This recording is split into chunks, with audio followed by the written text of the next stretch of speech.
hymn 205, hymn 20, I'm sorry, the tune that I'm going to use is 205, but I'm singing hymn 23 in the evening as hymns. So is hymn 23, but I'm gonna use the tune of 205 as I sing. Zeli shonile ilanga, zeli nyamalele, bufikile ubumnyama, busitsibekele, Baba osithandayo, silonke usuku, usivuse kuseni, sihlumelekile,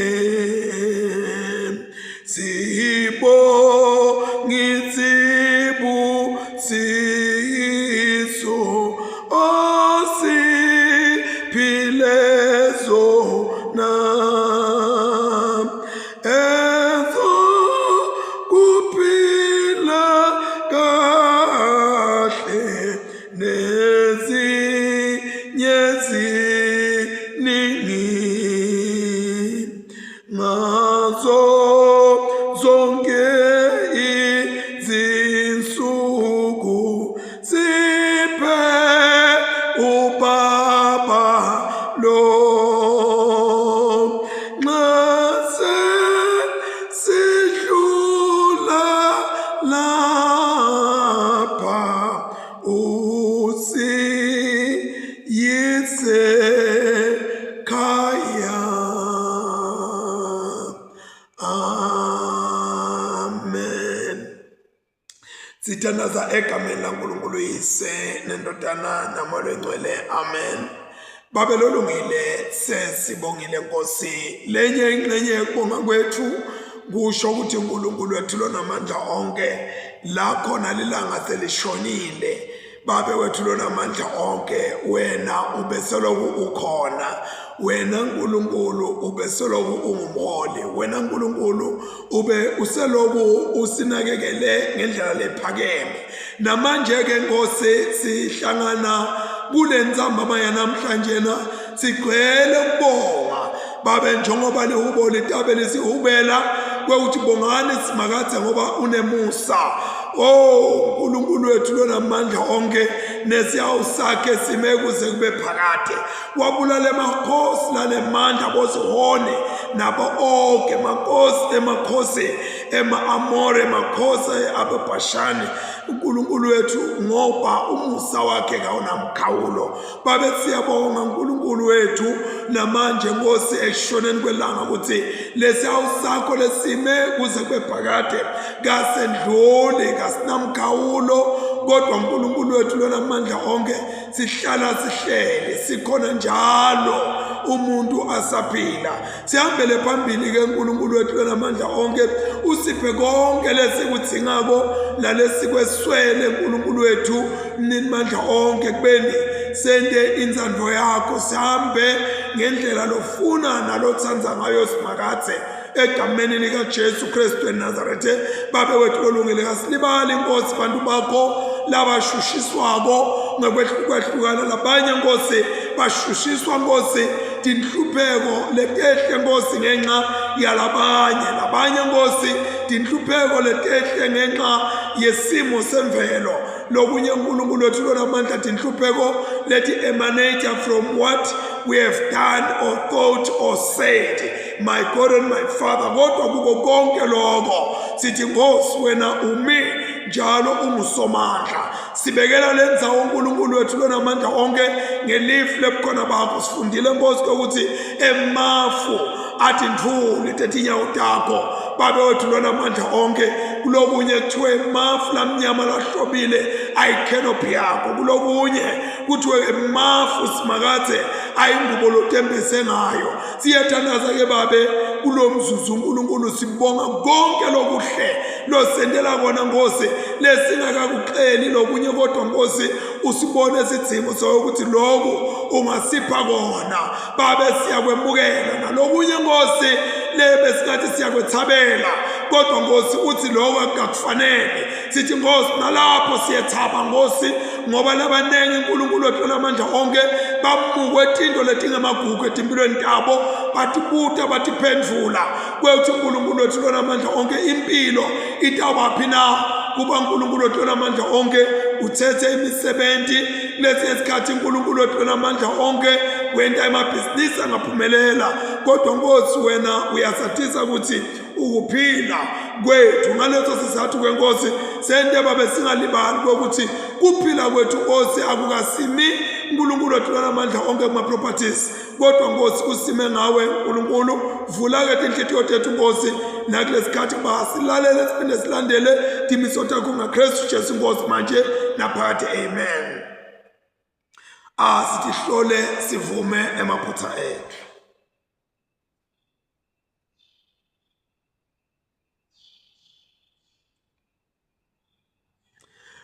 uNkulunkulu somandla, Baba wethu losezweni, siyathi thoba siyavuma ukuthi sonile kuwe kulicala lethu, sonile ngexabanga nangekhuluma nangekwenta nangekungakwenti lebekufanele sikwente. Ngenxa yendodzana yakho uKristu inkosi yethu siyithethelele konke lesekwenzile, usende sikhonde ekhamba lokusha kude ligama lakho lidunyiswe. uNkulunkulu somandla sawukele siselele tolo tethu sigcine ekuphileni lokunini nanini ngaJesu Kristu inkosi yethu. Amen. The appointed psalms for this evening prayer is Psalm 136. Psalm 136. Excuse me. Bongani simakathe ngobe muhle, ngobe umusa wakhe ume kude bephakathe. Bongani uNkulunkulu wabonkulunkulu ngobe umusa wakhe ume kude bephakathe. Bongani inkosi yemakhosi ngobe umusa wakhe ume kude bephakathe. Nguye yedwa lowenta timangaliso letinkulu ngobe umusa wakhe ume kude kube phakade. Nguye lowenta emazulu ngekuhlakanipha kwakhe ngobe umusa wakhe ume kuze kube phakade. Nguye lowendlala umhlaba etikwemanti ngobe umusa wakhe ume kude kube phakade. Wenda tibani letinkulu ngobe umusa wakhe ume kude kube phakade. Wenta kuthi lilanga libuse imini ngobe umusa wakhe ume kude kube phakade. Kuthi inyanga netinganyeti kubuse busuku ngobe umusa wakhe ume kude kube phakade. Nguye lo wabhubhisa ematibulo aseGibhithe ngobe umusa wakhe ume kude kube phakade.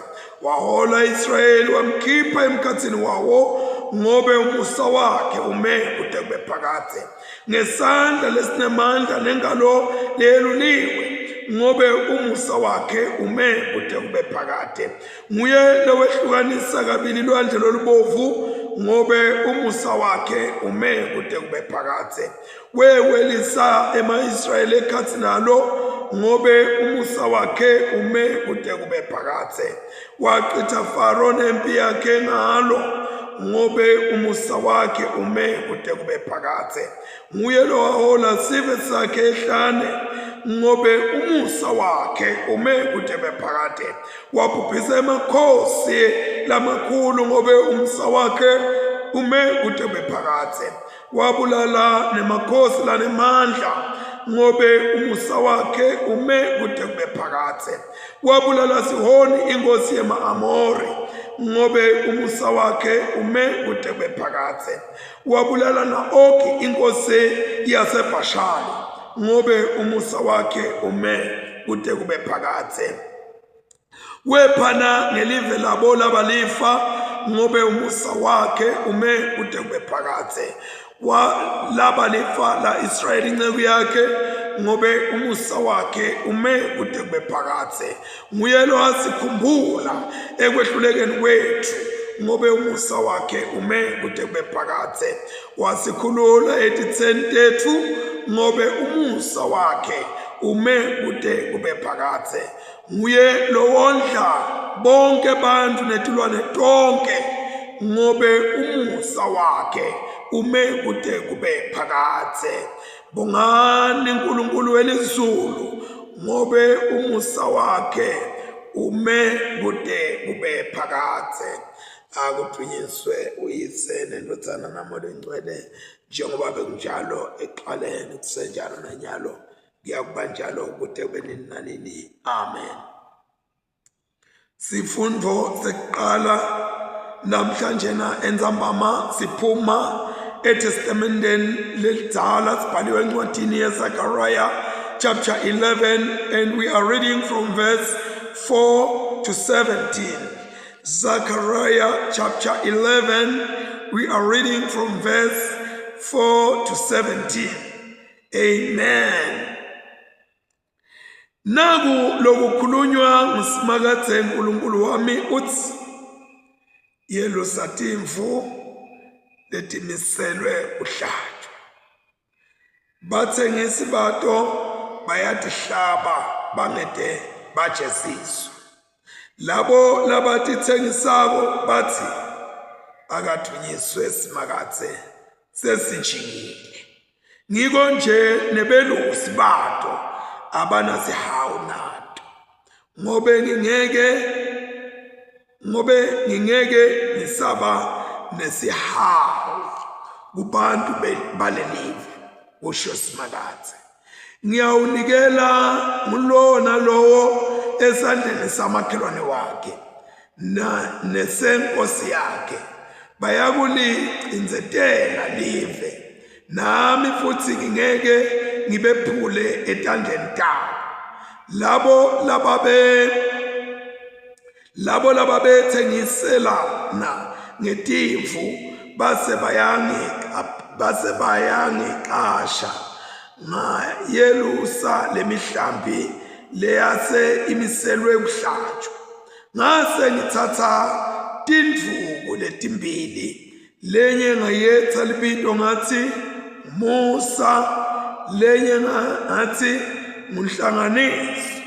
Ngase sengiya yelusa ke lomhlambi.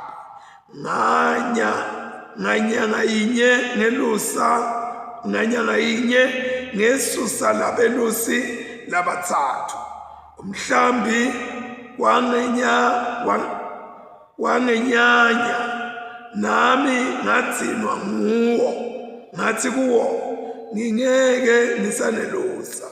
Leto letifako atife. Naleto letibhubhako atibhujiswe. Leto letisele atidlane todvwana. Nguleyo inyama yalenye. Ngase ngithatha indvuku yami lengimusa ngephula sivumelwane lengase ngisendile kanye nato tonke tive. Sachithwa ngalelo langa. Ngako labantu labathenga letimvu nalabo labathengisa ngato babengibukile sebati kutsi lelo bekuliviki lasimakathe. Ngabatshela labathengiselana ngetimvu ngathi nangabe nibona kungcono kakhulu lokho ngiholeleni, kodwa nangabe anikuboni lokho ugcineni. Ngako bangiholela tinhlavu letingemashumi tesiliva. Simakathe wakhuluma kimi wathi yijikijele kumbumbi lenzengo lengulo labangithengisa ngayo. Ngase ngithatha letinhlavu letinge-30 tesiliva ngathi jikijela kumbumbi endlini yasemakathe. Ngase ngephula lendvuku yami yesibili leyayinguhlanganiso. Ngephula buhlobo emkhatsini waJuda na-Israyeli. Simakathe wase ukhuluma kimi wathi, phinda futhi uthathe tikhali temelusi, kodwa nyalo uthathe talosilima, ngobe ngiyawuvusa umelusi etikwele live longeke atinakekele timvu letilahlekile, longeke atifune letincane, longeke atiphilise letilimele, nalongeke atibonelele atondle leticinile naletikuluphele, kodwa uyawudla inyama yetimvu letelikhethelo abhoxole tinselo tato, abhonqule tinselo tato. Maye kumelusi longasiti lutho, loshiya umhlambi, shangathi inkemba ingashaya umkhono wakhe, neliso lakhe langasekudla shangathi umkhono wakhe ungashwaphana, neliso lakhe langasekudla livaleke ngci. Siphela lapha sifundo sekuqala. Sifundo sesibili siphuma eTestamenteni Elisha, sibhaliwe encwadini yemvangeli lomngcwele Matewu sahluko 19 sitawuqala kufunda kuverse 13 kuya 22. Kwase kulethwa abantwana kuJesu kuze ate ubeka tandla eti kwabo abathandazele, kepha abafundzi bakhe babekhuta labo bantu. Jesu wathi, vumelani bantwana bete kimi, ningabaleki, ngobe umbuso welizulu ungewalaba njalo. Wababeka tandla wase uyesuka uyahamba. Wase kufika lijaha lelitsite kuJesu lathi, mfundisi, ngingahle ngenteni lokulungile kuze ngite ungena, kude ngite uba nekuphila lokuphakathi. Jesu wathi kulo, ungibutelani ngalokulungile? Munye kuphela lolungile. Kepha nawuthanda kungena ekuphileni, qina imiyalo. Labuta lathi, miphi? Jesu waliphendula wathi, ungabulali, ungaphingi, ungebi, ungafakazi emanga, hlonipha uyihlo nenyoko, uthandze makhelwane wakho njengoba utithanda wena. Leli jaha laphendula lathi, konke lokho ngikuqinile, manje yini lesasele? Jesu wathi kulo, nawufuna kuphelela, hamba uthengise ngako konke lonako, uphe lababhuyile, uyawuba nemqebo ezulwini, bese uyabuya uyangilandzela. Leli jaha nalikuva lokho lahamba lidzabukile, ngobe belicebe kakhulu. Siphela lapha sifundo sesibili. Asibonge. Nkosi uNkulunkulu, mnikati wemandla nenhlakanipho nemagugu onke asezulwini, siyalibonga Nkosi, liphilile, lingemandla, liyinkemba, lehlula tinhlangothi totimbili. Babe wethu lolungile, sibonile uNkulunkulu encwadini yaZakhariya la khona Nkosi belusi baphathisa balimata benda kabi umhlambi wakho. Uthi lo melusi lo wabe suyaqashwa wabe sofuna tinduku letimbili, lenye yaba ngumusa lenye yaba ngihlanganiso. Kodwa ngekhamba kwesikhathi letimvu atizange tamthanza kwana naye, wase uyayephula lena lokuthiwa ngumusa, lokusho ukuthi siyawusanga uNkulunkulu sephuka ngenxa yekungavumelani. Wasala nanhlanganiso nanayo, wahamba kwafika isigaba lakhona ayephula khona, lokusho ukuthi uhlangana kwabakaIsrayeli nebakaJuda, kwafika la khona uNkulunkulu akwephula khona. Nkosi uNkulunkulu siyathandaza ngoba Nkosi tinenkinvo lesihungako, siphume endleleni yakho silandzele tona. Kodwa wena uNkulunkulu wetethembiso, uNkulunkulu lo lizulu laphakade, kuhlabelele kahle umhlabeleni nakathi lizalise idinga lakho Thixo, Thixo wenyaniso. Bawothanda amandla onke siyathandaza Nkosi kulesigaba lesi, sisiphe uNkulunkulu wethu amandla onke ukuthi sisahamba nawe, sikubone Nkosi, sikwethabele, sikulandzele Nkosi ngenjabulo. Sathi ukuthi Nkosi, my God and my Father, ayikho injabulo ngaphandle kwakho. Bonke Nkosi labahamba nawe bahlala njalo Nkosi, babhabha enjabulweni yaphakade. Sithandaza lo mthandazo wabo ngokukholwa ngaKristu Jesu Nkosi manje naphakade. Amen. Siyabonga kakhulu bangcwele. As usual sitawuthi nje sijike ngale emarket sibese siyabuya sidonamathela kafishane. Inkosi yabusa isibosise. Amen.